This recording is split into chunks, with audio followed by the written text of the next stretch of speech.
신율의 뉴스 정면 승부 금요일 3부 시작합니다. 제가 항상 말씀드리지만 이제 본격적인 주말이 막 시작되고 있습니다. 덥기는 하더라도 하지만 그럼에도 불구하고 주말은 주말이죠. 자, 여러분 주말 하면 어떤 생각이 떠오르십니까? 일단 주말이 되는 이 시작하는 금요일 저녁 차 엄청 밀리죠. 바로 그런 사정이 지금 우리한테도 영향을 미치고 있습니다. 원래 이번 주 승부 두 분 나와 계시죠. 근데 지금 현재 스튜디오에는 한 분만 나와 계십니다. 최진영 변호사님은 지금 연세대학교 앞에서 열심히 달려오고 있습니다. 예, 자 그래서 우리 둘만 하겠습니다. 네. 세안대학교 배종호 교수님 나와 계십니다. 어서 오십시오. 네, 파트너 없는 배종호 교수입니다. 그렇죠. 아니 뭐 쓸쓸한 뭐 이런 것도 있죠. 네. 방금 들은 소식부터 잠깐 말씀을 드릴까요? 네. 이원석 검찰총장이 김건희 여사 명품백 사건을 수사심의위에 붙이기로 결정했다는 소식이 방금 들어왔습니다. 제가 이거 잘 모르는데 뭐 명품백 사건 이거 들어가 있어요? 네, 들어가 있습니다. 그래요? 그럼 그 얘기 나중에 하면 되겠고. 자, 그러면 우리 배 교수님 승자 누구예요? 저는 승자를 민주당으로 선택을. 뭐예요?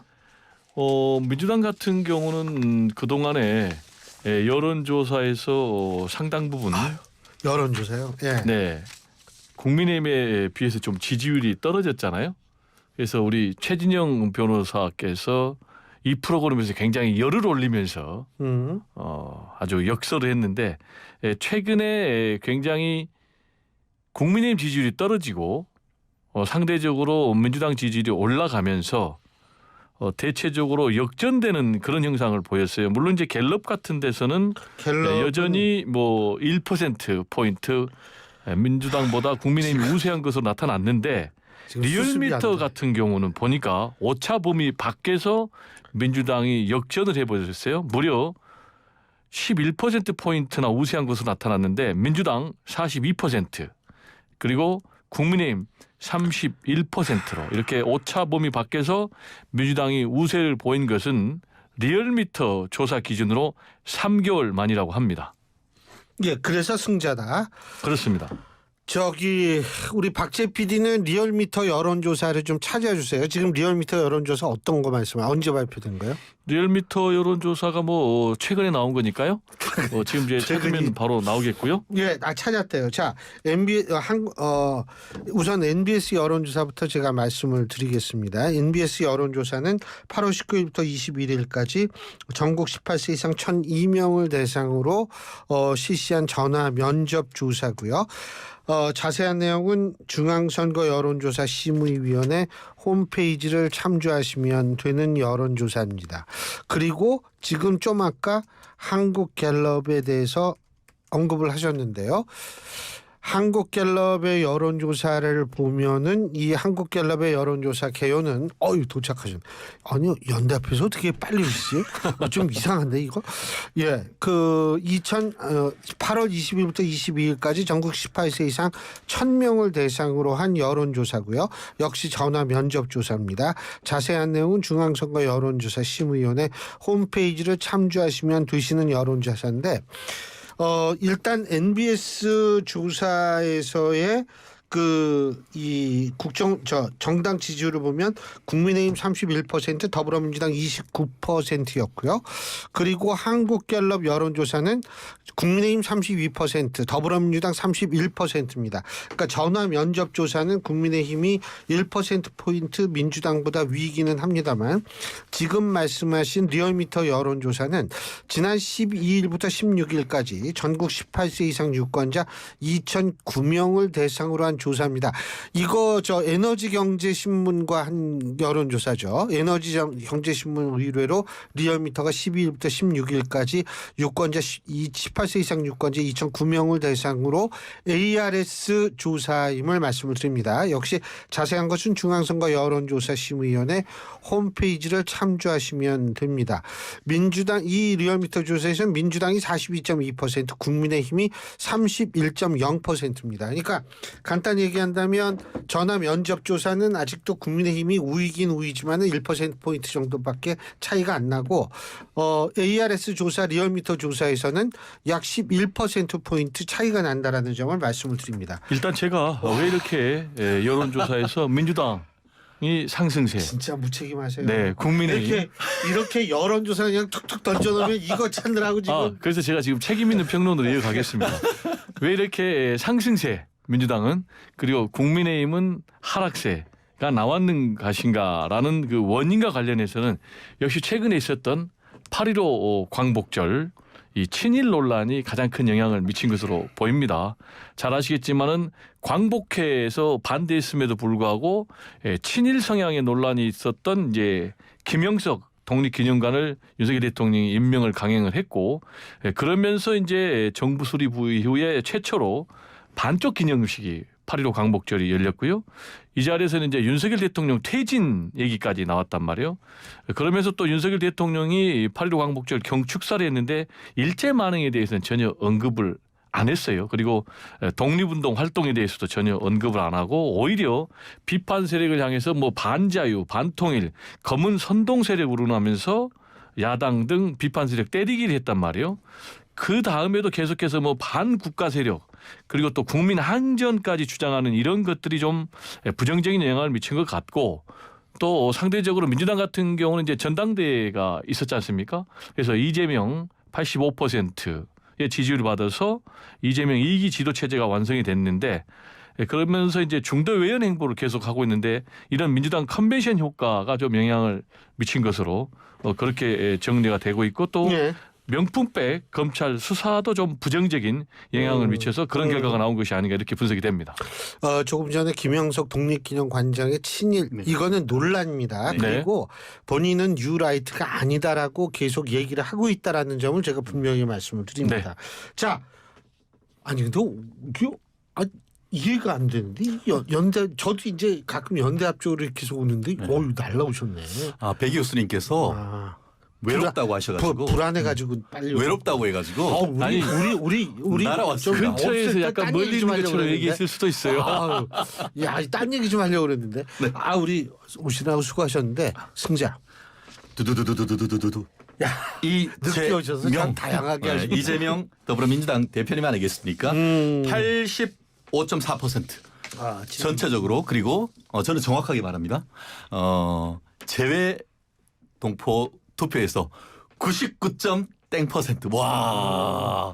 저는 여기서 제외 동포 제외 국민 투표도 해요? 네, 여기 하더라고요. 근데 뭐 웃는 그게 표정을 수만 보니까 명 되는 게 아니고 700 몇 명 정도 됐던 것 같습니다. 원래 그래요? 예, 700 몇 명 되는데 어쨌든 99점 몇 %. 저는 그 정도의 어떤 투표는 제 평생 살면서 중고등학교 때 들었던 이른바 공산당에서는 가능한 소리인 줄 전 알았습니다. 제 눈을 의심했는데 그 정도로 압도적인 어떤 그런 지지라고 한다고 하면은 사실은 그 누가 승자가 아니라고 하겠습니까? 근데 죄송한데 그러면은 조국 혁신당이 또 한일할 수가 있습니다. 그렇군요. 조국 혁신당이 99.9%였습니다. 결국 그렇기 때문에 그건 뭘 얘기를 하느냐. 민주당에 민주 없다는 말이 그 말인 거죠. 민주당 같은 경우에 아시다시피 경제는 효율성을 추구를 하지만 정치는 효율성 자체보다는 다양한 과정 속에서의 어떤 의견을 만들어가는 우리가 그 정치학이나 아니면 헌법에 보면은 이 국민의 어떤 그런 여론 수렴을 Law in Public Action이라고 해서 그런 얘기가 있는데요. 한마디로 어떤 동화 통합 과정이 있어야 되는데 여기는 위에서 김민석 왜 투표가 안 나오지 하면은 갑자기 4등이 1등이 돼버려요. 그런 식의 어떤 그 더불어민주당의 더불어와 민주가 없는 그런 모습이 있기 때문에 사실 제가 오늘 그 이재명 대표님을 승자이자 패자로 골랐다가 패자를 다른 분으로 제가 바꿨습니다만 승자인 것 같지만 과연 이것이 승자인가에 대해서 많은 국민들이 의문을 제기하는 것도 사실입니다. 배 교수님 말씀하시는 것처럼 7.23 전당대회는 제가 엄매기사라 이러면서 국민의힘의 컨벤션 효과를 얘기를 했습니다만 그게 한 달 지나면서 오히려 민주당의 8.18 전당대회의 어떤 효과가 있는 것은 분명한 것 같습니다. 하지만 그 효과가 상당히 제한적이다. 국민의힘 7.23 전당대회 이후에는 굉장히 상당히 국민의힘의 지지율이 특히 당 대표 선거의 어떤 후보들의 가장 치열한 경쟁을 통해서 쭉 올라갔었었는데 그만큼 이번 그 8.18 민주당 전당대회의 효과는 뒤집을 만큼 나오진 않는다. 이 말씀을 드리고 싶습니다. 근데 사실은 배 교수님 말이 맞는 게 이게 각종 여론조사에서 그러니까 지금 전화 면접조사에서는 우위긴 우위예요. 하지만 이게 상당히 격차가 줄었는 건 사실이고 리얼미터가 좀 튀는 조사이긴 하지만 어쨌든 11%포인트 차이거든요. 그렇죠. 이거는 분명한 거는 지금 국민의힘은 이제 약발이 떨어졌다는 거 아니에요? 그러면 한 달 뒤에 과연 지지율은 어떨까요? 말씀드렸듯이 컨벤션 효과란 것이 뭐 1년 사시사철 갈 수는 있는 건 아니죠. 다만 이제 국민의힘이 한 7.23 전당대회 때는 쭉 치고 올라왔다가 그 이후에 배 교수님 말씀처럼 8월 15일 광복절에 있었어야 어떤 친일 논란 이른바 반일 죽창가적 그 전투 구호에 상당 부분 국민들이 반응한 것도 저는 사실이라고 봅니다. 하지만 아까 지금 얘기하신 것처럼 그 김현석 그 독립기념관장이 과연 7인이냐? 근데 예. 그 얘기는 본인의 얘기 제가 아까 이제 본인의 주장한 걸로 해가지고 그러니까요. 결국 어쨌든 제가 드리는 말씀 취지는 뭐냐면은 친일 프레임으로 해서 반일 죽창가를 부르면은 국민들이 상당히 반응한다는 거예요. 그렇다는 점에서 민주당의 어떤 그 정치 쟁점화시키는 것에는 성공했을지는 모르겠습니다만 그게 얼마나 갈지 과연 9월 지금 그 셋째 주 금요일 정면 승부에서 그 지지율이 어떻게 되는지는 좀 지켜봐야 된다. 일단 시청자의 정치권, 선택권, 다양성을 위해서 이제 제가 좀 발언하겠는데요. 한 달 뒤에는 어떻게 될지 모른다. 동의합니다. 근데 우리 프로그램이 주간 단위로 평가하니까 우리는 주간 단위로 평가해야 되고 이번 주에 승자로 민주당의 이재명 대표를 선택을 하셨다면 액면 그대로 승자로 좀 평가는 그런 평론을 해주기를 바라고 제가 하나 질문 드리고 싶은 게 네. 62% 득표하면은 맞는 거예요, 틀린 거예요, 좋은 거예요, 나쁜 거예요? 정말 적절한 것이다 이렇게. 그래요? 네. 그러면 77% 득표하면 잘못된 거예요? 그런 건 아니죠. 그렇죠, 그건 아니죠. 네. 그러면 그런데 85% 아니 잠깐만 내가 좀 내가 얘기하니까 네. 85% 아니 그러니까 이제 85% 득표하면 잘못된 거예요? 잘못됐다는 걸 떠나서 과연 1극 체제란 것 한마디로 그 더불어민주당 말 그대로 다양한 스펙트럼 정말 그 빨주노초 파단보 다른 사람들을 이렇게 포용하는 식으로 해서 다양한 목소리가 있어야 되는 것이 민주당의 지금까지의 어떤 스탠스였고 그렇게 한다고 해서 지난번 그 4월 10일 총선에서도 어떻게 보면은 통합진보당 후신인 그런 의원들도 같이 해가지고 이렇게 하고 했었는데 이제는 당내에서는 사실상 다른 목소리는 거의 없지 않습니까? 지금 이제 전당대회 룰을 보면 국민의힘 같은 경우는 일반 국민 여론조사 비중이 20%거든요. 그리고 민주당은 30%예요. 그렇다면 민주당이 더 일반 국민 여론조사가 반영이 높은 거예요. 그리고 국민의힘 같은 경우는 80%가 당원인데 그렇다면은 제가 볼 때는 아니 이게 15% 혹시 아니에요? 85% 아니에요. 80대 20 맞습니까? 네네, 80대 자 20. 그렇다면 일반 국민들의 비중이 더 높은데도 불구하고 이재명 대표가 이번에 85% 득표를 했어요. 그러면 그걸 액면 그대로 당원들의 선택 그리고 국민들의 선택 이렇게 받아들여야지 이 85%니까 뭐 독재다 공산당이다 이렇게 해석하는 거는 전혀 저는 맞지 제가 않다고 드리는 봅니다. 말씀은 85%를 떠나서 지도부 전체의 구조를 얘기를 하고 싶은 거죠. 예를 들어서 문재인 대통령 때의 어떤 문재인 대통령을 넘어서 이재명 1기 체제 때만 해도 고민정 의원 등 최고위원 등 비명계들이 좀 있었죠. 하지만 지금 같은 경우에는 4등이 이재명 대표 후보 차에 타가지고 이거 김보고 왜 이렇게 표가 안 나오지 하면 갑자기 1등이 돼버리고 또 그러면서 전현희 그 후보 같은 경우에는 6등을 달리다가 갑자기 그냥 법사위에서 김건희 여사에 대해서 살인자라는 막말을 하니까 갑자기 2등으로 올라가 버리는 이런 형식에 대해서 저는 많은 국민들이 비판을 하고 있다는 거예요. 말씀드렸듯이 그거는 그 민주당 지지하시는 특히 당원이 아니라 하더라도 30%는 역선택 방지 조항이 있기 때문에 결국 기본적으로 야권 지지 성향들 있는 분들 중에서도 역시 이재명 대표를 지지하는 것 그거 부인하지 않습니다. 그렇지만 좀 더 넓은 이재명 대표를 비롯한 민주당을 지지하지 않는 다른 그 생각을 가지신 분들이 봤을 때는 과연 그것이 국민들의 생각인가? 오히려 지나친 이재명 대표의 독주 체제에 대해서 상당히 비판적일 수밖에 없는 것이죠. 자, 근데 초일회라는 게 생기는 모양이에요. 민주당 내에서 김부겸 전 총리, 그 다음에 뭐 박용진 전 의원, 그다음 윤영찬 전 의원 뭐 이렇게 해가지고 그 어떻게 파급력이 좀 있을 거라고 보세요? 뭐 제가 볼 때는 뭐 파급력이 굉장히 미미할 것 같고요. 지금 이재명 그래도 대표 같은 말은요. 경우 77%에서 지금 이제 85% 득표를 했기 때문에 당 장악력이 더 높아졌고요. 그리고 최고위원 같은 경우도 사실상 친명 일색이잖아요. 그리고 뭐 친명 일색을 넘어서 더 적나라하게 표현하면 매우 강경 투사들로 돼 있거든요. 그럼 왜 강경 투사들이 선택이 됐느냐? 윤석열 대통령이 폭주를 하니까 맞서 싸울 수 있는 사람이 필요하다라고 민주당 당원들이 선택한 거예요. 그러면 저는 원인 제공은 윤석열 대통령이 했다라고 저는 보는 거고요. 예. 아까 우리 이제 변호사님께서 구조를 얘기를 했거든요. 그래서 구조가 시스템인지 뭔지 좀 명쾌하지 않는데 시스템을 얘기를 하면 제가 말씀드린 대로 민주당의 룰이 일반 국민들의 참여 비중이 훨씬 더 높다. 30%로 그 얘기를 드렸고 그리고 구조가 예를 들어서 구성을 얘기한다면 사실상 지금 국민의힘 같은 경우는 완전히 친윤 체제로 다 100% 똘똘 뭉쳐져 있었잖아요. 그러나 지금 민주당 같은 경우는 현재 친명 비명이 있는 거예요. 비명이 약할 뿐이고 그리고 그 전에는 친문 비문이 있는 거예요. 예, 간단하게 네. 30초만 대답하고 3부 여기서 그렇습니다. 드릴게요. 그 초일회 이른바 비명 횡사파라고 할 수가 있겠죠. 지난 그 총선 과정에서 친명이 아니란 이유로 특히 그 작년 있었던 이재명 대표에 대한 그 구속 동의하는지 체포 동의안에 대해서 동의했다라고 강력하게 추정됐기 때문에 이번에 다들 공천을 못 받았던 공천 학살당했던 그런 분들이 지금 그 초일회란 모임 그 매월 첫째 주 일요일 날 모인다는 건 아니겠습니까? 예. 지금으로서는 영향이 별로 없다고 봅니다. 하지만 이재명 대표에 대한 1심 각종 판결이 선고되는 그쯤에는 암중모색을 하다가 결국 밑에서 뚫고 올라올 가능성 충분히 있다고 예측합니다. 알겠습니다. 자, 3부는 여기까지 하고요. 4부에서 계속 얘기 나눠보겠습니다. 신율의 뉴스 정면 승부 4부 시작합니다. 3부에 이어서 이번 주 승부 계속 이어질 텐데요. 자, 지금 이 자리에는 최진영 변호사, 세한대학교 배정호 교수 두 분 나와 계십니다. 자, 배 교수님. 네. 패자.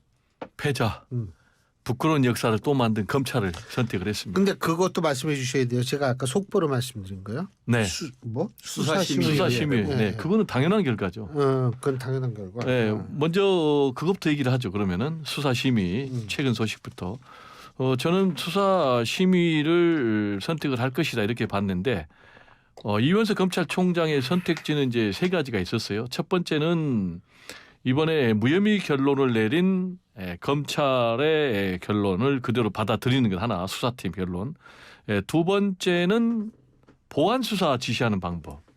그리고 세 번째가 이제 직권으로 수사심의위원회를 소집을 하는 건데, 이 직권으로 한 걸. 네, 그대로 용인하기는 어렵죠. 왜냐, 본인도 검찰 수사 과정에 문제가 있다라고 얘기를 했잖아요. 국민의 눈높이에 맞지 않아서 사실상 사과까지 했는데. 이게 국민의 눈높이에 맞는 결과가 아니라고 본인이 본 거죠. 그러니까 수사 실무팀의 결과를 그대로 수용할 수는 없었고 그렇다고 이제 보안 지시를 내리기는 본인이 9월 15일이니까 20여일밖에 임기가 안 남았어요. 이것도 현실적으로 좀 불가능하고 그래서 결국 이제 직권으로 수사심의위원회를 소집을 한다는데 이것까지 안 한다면 본인은 완전히 핫바지 총장으로 끝나는 거예요. 그게 뭐냐? 지금까지 세 번의 이원석 검찰총장 패싱이 있었어요. 첫 번째 패싱이 뭐냐면 인사 패싱이에요.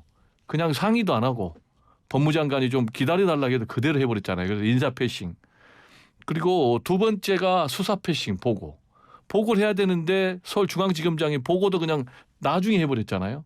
그래가지고 그게 이제 패싱. 세 번째 패싱이 뭐냐면은 무혐의 결론 나왔다는 거를 대면 보고하기도 전에 언론 플레이를 다 해버렸어요. 그래서 완전 패싱이 됐는데 이런 상황에서 본인이 아무것도 안 한다.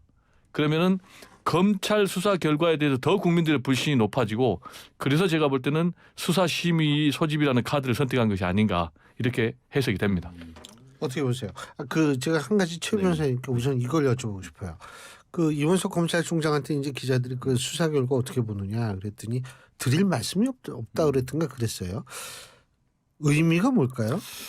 드릴 말씀이 없는 거죠. 아, 왜냐하면 어떤 결정을 하기 그대로? 전이니까. 너무 부끄러우니까. 아니 그런 게 아니고 어떤 결정을 하기 전에 무엇을 공개를 해버릴 수는 없는 겁니다. 언론한테. 그렇기 때문에 드릴 말씀이 없다는 것은 내부적인 회의를 거쳐서 공식적인 루트를 통해서 말씀드리겠다라는 것을 우회적으로 얘기하는 것이죠.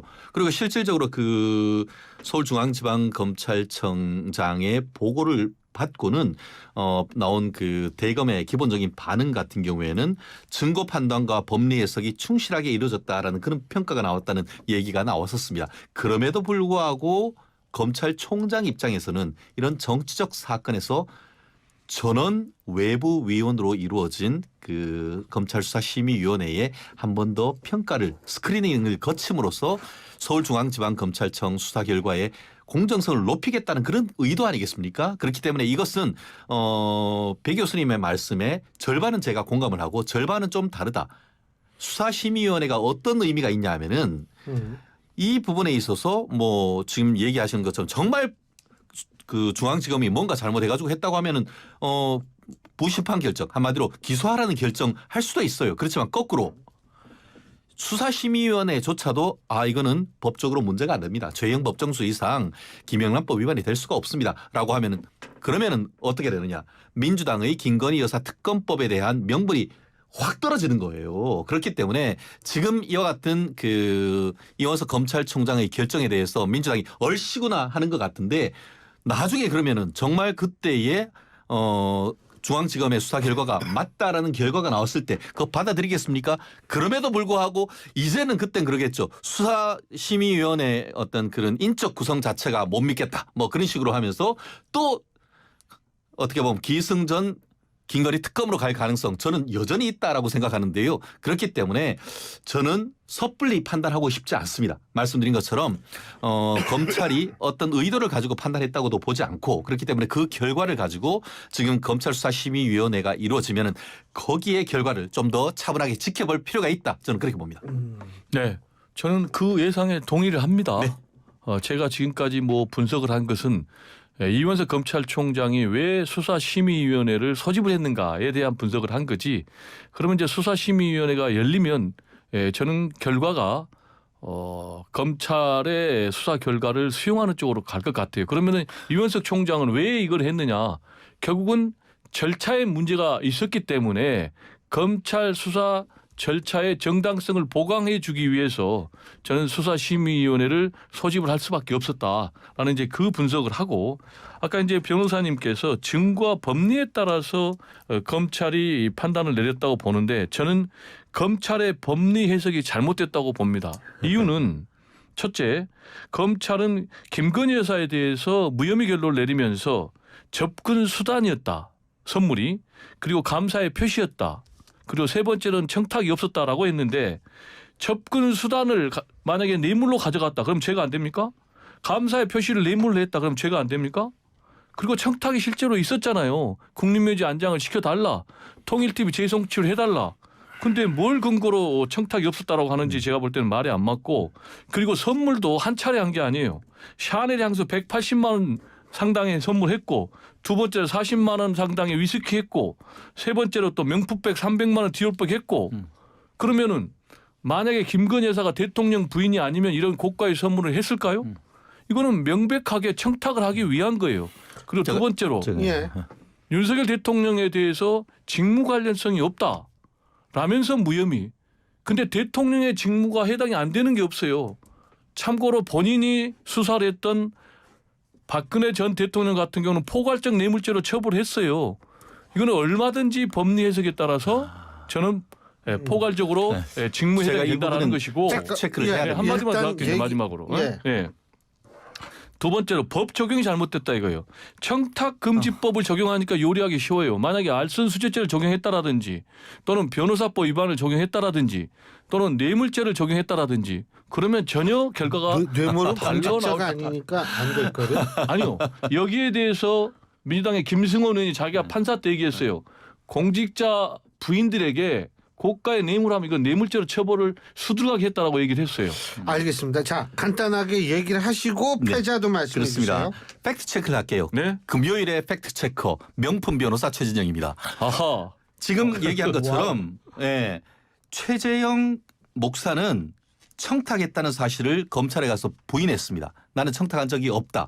그리고 청탁한 적이 있다라고 고발하는 것은 명품백을 사고 몰카 손목 시계를 사가지고 최재형 목사한테 준 서울의 소리 측입니다. 그리고 서울의 소리 측이 고발을 하면서 김창준 그 미국 하원 의원이 국립묘지 안장 그리고 통일 TV 이 그 재개를 부탁을 했다라고 고발을 했는데 첫 번째 이 최재형 목사는 김창준 그 미국 하원 의원의 국립묘지와 관련된 청탁 자체를 한 적이 없다라고 지금 밝혀졌단 말이에요. 또 두 번째 파우치를 준 때로부터 바로 마치 그때 준 것처럼 얘기하지 그 청탁한 것처럼 얘기하지만 통일 TV와 관련해 가지고 이제 그 재송출을 요청하는 것은 그로부터 1년 뒤에요. 아무런 상관관계가 없는 거예요. 애가 났다고 하면 돌잔치 할 때 뒤인데 이게 무슨 관계가 있습니까? 그런데 마치 날짜가 그날 주면서 그날 무슨 뭐를 그 청탁했는 것처럼 얘기하는 것 자체가 국민들에 대한 혹세무민이고 사실관계를 교묘하게 비튼 것이기 때문에 그것이 바로 가짜뉴스 생산이라고 얘기하는 것이에요. 그게 밝혀진 것이죠. 예. 자, 자, 패자. 제가 얘기한 패자 문재인 대통령입니다. 이유는 잠깐만요. 하는데 아니 제가 그거는 벌써 아니 지나갔어요. 그게 아니고 예. 팩트 체크를 나도 한번 해야 될 것 같은데. 그 나중에 틀린 나중에 팩트- 하시고 오케이. 제가 예. 어. 패자는 문재인 대통령입니다. 이유는 아니 문재인 대통령 부부죠. 사실 법원이 문재인 대통령 부부 두 분에 대한 금전 거래 내역 계좌 추적 영장을 발부했다는 거예요. 전 대통령의 계좌에 대해서 법원이 함부로 압수수색 영장 발부하겠습니까? 그것은 범죄 혐의에 대한 상당한 혐의에 대해서 지금 법원이 심각하게 보고 있다는 것을 반증하는 것이거든요. 그럼 무슨 혐의냐? 이게 바로 국정농단이라고 할 수 있는 뇌물죄입니다. 이게 바로 뇌물죄. 이게 바로 뇌물죄이고 그것도 다른 뇌물도 아니고 이상직 전 의원을 그 중소기업진흥원입니까? 진흥공단 이사장을 자리를 주고 바로 4개월 뒤에 전 사위 해외로 태국으로 보내면서 이 타이 이스타 제스에 전무로 취직시키고 그 이주해가는 과정에서 각종 그 현지에 있던 그 중진공 직원들을 통해 가지고 의전해주고 집 구해주고 이런 걸 했기 때문에 그게 바로 제3자 뇌물이 아니냐라는 거에 대한 수사가 지금 직접 어떻게 보면 옥죄고 있단 말이에요. 그렇기 때문에 이 사안에 대해서 저는 영장이 나왔다는 사실 자체에 대해서 문재인 대통령께서는 전 국민들에게 저는 사과를 해야 된다고 봅니다. 예, 말씀하세요. 팩트 체크 제가 반박 팩트 체크합니다. 최재형 목사가 청탁을 부인했다라고 얘기를 하잖아요. 그런데 그 이후에 다시 부인했어요. 내가 청탁을 했다. 그러니까 믿을 수 없죠. 아니 좋아요. 그게 말 잘했어요. 그러면은 최재형 목사의 진술을 믿을 수가 없죠. 그러면 그러니까 증거가 없는 거예요. 아니 잠깐만요. 증거가 있잖아요. 선물 고가가 같잖아요. 그리고 청탁이 청탁이 중요하죠. 있었잖아요. 아니 그러니까 청탁이 있었잖아요. 근데 말한 대로 최재형 목사가 청탁했다라고 하면은 있고 없다라고 하면 없는 거 아니잖아요. 그러면 그 부분에 대해 수사를 해야 되는 거예요. 그 얘기를 제가 팩트 체크하고요. 그다음에 지금 문재인 전 대통령에 대해서 계좌 압수수색을 한 거는 팩트니까 인정을 해요. 근데 이거 가지고 국정농단이나 뇌물죄다. 논리를 마치 단정적으로 비약하는 건 매우 위험하다. 그럼 제가 물어볼게요. 나중에 이게 무죄 나오면 어떻게 할 거예요? 유죄 나오면 어떡할 겁니까? 그러니까 지금은 유무죄를 우리가 예단하면 안 된다는 얘기를 내가 하는 거예요. 예단하면 안 되지만 이미 자, 내가 물어볼게요. 네네. 자, 보세요. 지금 자기의 옛 사위가 취직을 했다. 그래서 월급을 받았다. 그게 뇌물이다라고 얘기를 하는 거 아니에요? 그게 굉장히 무리한 논리적인 게 아니에요? 더구나 근데 또 불구하고 우리 변호사님은 압수수색 했다는 것만으로 지금 완전히 국정농단 뇌물죄로 거의 단정하듯 하는 건 매우 위험한 접근이다라는 얘기를 드리는 거예요. 제가 질문해서 답변할게요. 정유라가 삼성으로부터 말 받았다는 것보다 더 죄질이 나쁜 겁니다. 어떻게 해요? 왜냐하면은 아까 얘기했죠. 김건희 여사가 뭘 받았다고 하는데 박근혜 전 대통령이 뇌물로 됐던 것은 삼성전자 이재용 부회장과 독대를 했기 때문에 거기에서 부정한 청탁이 있었다는 것이지 최재형 목사가 윤석열 대통령하고 독대를 했습니까? 그러면 저도 얘기를 할 수가 있어요. 아니, 지금 문재인 얘기하고 있잖아요. 문재인. 아니, 그렇기 때문에 그런 유사한 논리란 말이에요. 저는 아니, 그 얘기가 아니고 이 문재인 사안에 대통령이 있어가지고 본인의 사위를 한테를 어떻게 보면은 튼튼하지도 못하는 회사 그리고 제트 회사 그러니까 비행 회사와 아무런 관련이 없는 모르겠어요. 뭐 비행기 게임을 만들었는지는 모르겠습니다만 그런 사람을 해외로 보내고 그리고 국내에 있는 집 땅 다 팔고 해외로 그 본인 그 딸도 이주해 가지고 가가지고 거기에서 다 그 월급하고 생활할 수 있도록 다 해줬는데 그거에 대해서 한마디도 하지 않고 민주당 의원들도 그거에 대해서 아무런 얘기도 하지 않는 그런 모습은 그게 바로 선택적 정의라는 거예요. 자, 하실 말씀 있죠? 네. 그거 하시고 승부처. 자, 최진영 우리 변호사님 말대로 그럼 문재인 전 대통령이 유죄가 되려면 첫 번째 이게 부당한 취업이어야 되는 거예요. 그다음 두 번째 그 부당한 취업에 문재인 전 대통령이 개입을 해야 되는 거예요. 그런 걸 다 입증할 수 있습니까? 그리고 또 그렇게 한 것이 또 뇌물죄가 해당이 돼야 되는 거예요.